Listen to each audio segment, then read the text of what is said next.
The present objective of this video is to learn and know the step-by-step process of moment distribution method. Moment distribution method is one of the iterative method where it is easy to calculate bending moment and shear force. It is just like a slope deflection method which is used for indeterminate beams and frames to calculate bending moment and shear force. The moment distribution method in the books we can see of mainly of two types. One is for beams and non-sway portal frames. Another one is for sway portal frames. Here in the beams and non-sway portal frames are which are easy to analyze, and all the methods which is well known and it is easy to analyze. And the sway portal frame, here also same methods of moment distribution is applied, and but it is performed two times and we calculate a sway ratio and everything, so it is little bit complicated compared to the non-sway portal frame. So for the time being we will try to look into the step-by-step process of continuous beams and non-sway portal frames. These are the we will look into that methods. In the first step we need to calculate fixed end moments of the members, which somewhat looks like this. So here we need to calculate fixed end moments in the continuous beams having some UDL point load, sometimes it may carry UVL. For that each point load has a different formulas. These formulas we need to know. These are called fixed end formulas. But if you know this, we can complete the step number 1. After completing the step number 1, we need to go to the step number 2, where we need to calculate distribution factor from the distribution factor table. So the distribution factor table, it's somewhat looks like this. Here in the distribution factor table consists of joints, members. RS means relative stiffness, TS means total stiffness, DF means distribution factor. For this given continuous beam, B and C are joints. Here we can see.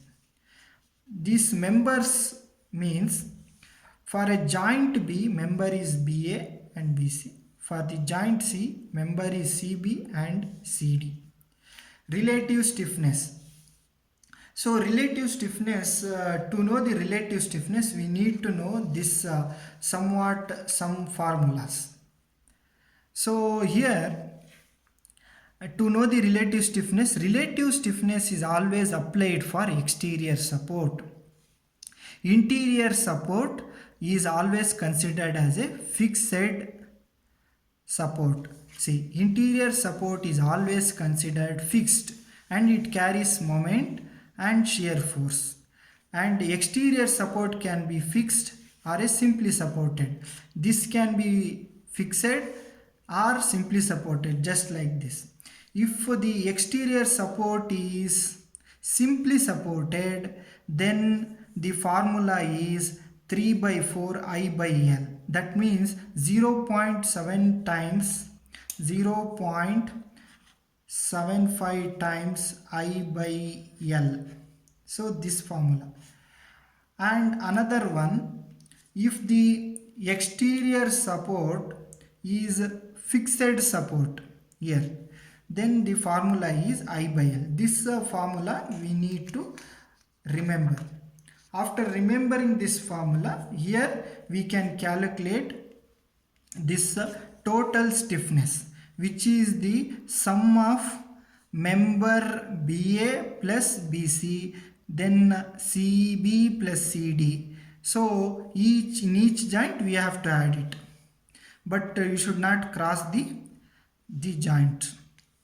Finally, distribution factor means it's the ratio of relative stiffness to the total stiffness that we will calculate in this table, which after calculating, which somewhat looks like this.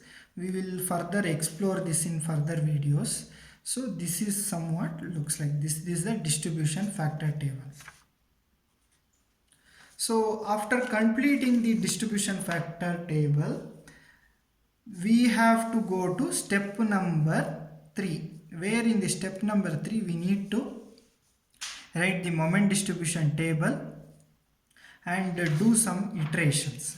So the moment distribution table looks like this, where this one is distribution factor and moment, fixed end moments, and these are the distributed moments, and finally we distribute some 50% to other supports and other joints like this. These are the iteration method. So you have to perform this for up to 5 to 7 cycles. If you do that, we will get into the step number 4, where we will calculate final bending moment, and we need to calculate the bending moment diagram also. We have to draw the bending moment diagram. After drawing the bending moment diagram, we can do the shear force diagram also.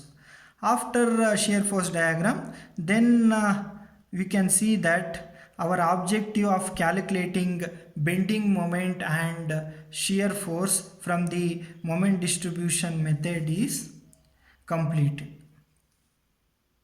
Thank you.